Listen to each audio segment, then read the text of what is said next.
So ayan mga kaibigan, nandito na tayo sa ating event. Dito lang to sa loob ng Towerville. Yan, Christian wedding siya. So ayan, kasama ko ngayon si Justin, yung anak ko, panganay. Yan, kakarating lang namin.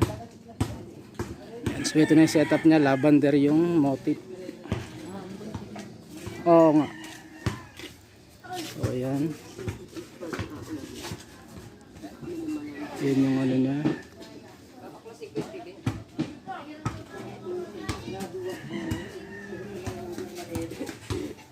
So papasok tayo sa loob.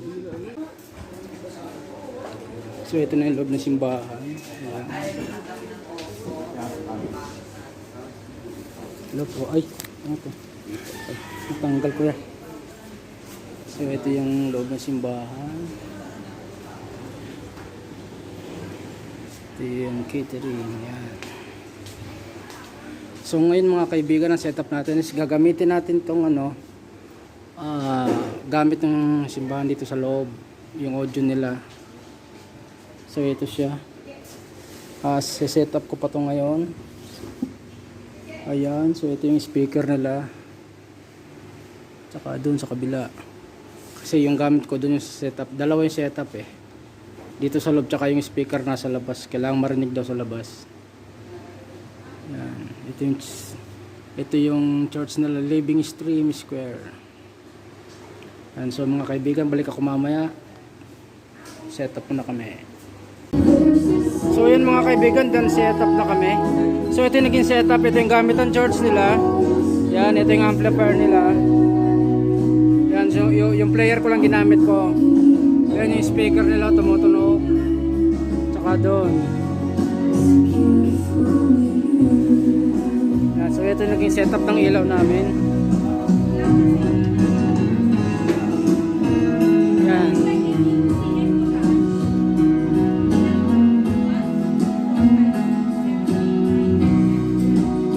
Yan setup.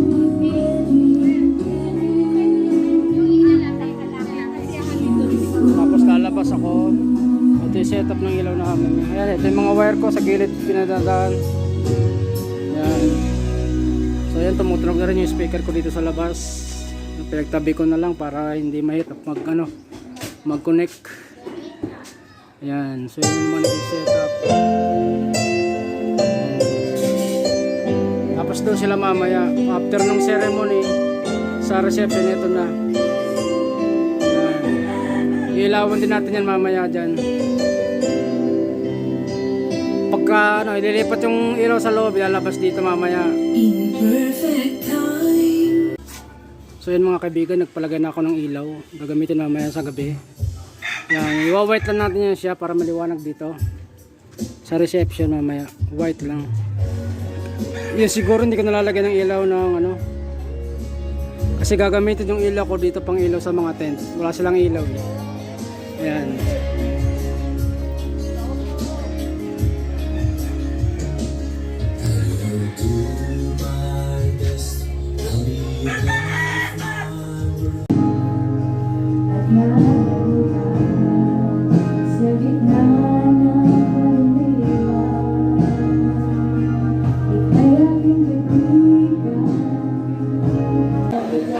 So yan mga kaibigan, exchange of bow na sila.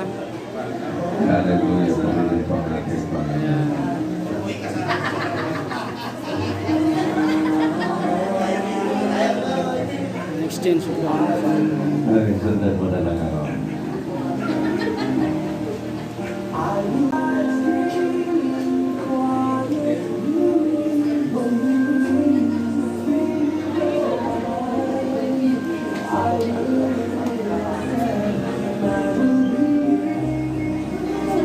Sa hirap at ginhawa, sa hirap at ginhawa, sa kahirapan at kasaganaan, sa kahirapan at kasaganahan, sa sakit at kalusugan, sa sakit at kalusugan, upang mahalin upang mahalin at ingatan ka at ingatan ka hanggang sa tayo'y maghiwalay hanggang sa tayo'y maghiwalay ng kamatayan, kamatayan. Aling sunod sa banal na kautusan ng Diyos. Sa banal na kautusan ng Diyos, Ito ang aking taos-pusong pangako sa iyo. ito ang aking taos-pusong pangako sa iyo. Pabibigay ko ito sa iyo.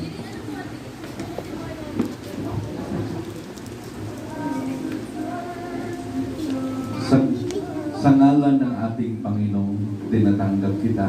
Sa ngalan ng Panginoon, tinatanggap kita, Pangalan Florida Tuga, upang magiging aking asawa, upang aking maging asawa, upang makasama upang makasama ka at mahawakan at mahawakan ka mula sa araw nito mula sa araw nito at magpakailanman pagpakailanman sa hirap at ginhawa sa hirap at ginawa. sa atin uli as So yun mga kaibigan, signing of contract na sila. okay. Lahat po siguro bawat na lang. Fine, okay. Palakpakan po natin sa mabuhay ang bagong kasal. At please po po sa inyo. Dito. Maraming salamat. And of course, pakinggan naman natin ang thank you and acknowledgement message ng ating So bride. yun mga kaibigan, Pastor patapos Julie. na yung event. Hindi na ako Again, nakapag-video sinabi na kanina po lahat dahil ni Pastor Roy yung nagkagulo-gulo. mga pasasalamat at lahat Yung po mga gamit ng, sa sa lahat paglilipat. ng mga sa mga nanay namin, kina Nanay Weng, sa mga pagpapayaram ng mga gamit, sa catering po, sa pangunguna ni Ma'am Abby, sa ating light and sound, sa kay Michelle, tsaka kay Annalyn na ilang araw nang stress na kukonsumi sa amin, ilang weeks na no. And then kay Marco, na kaya po kami may magandang prenup at ngayon yung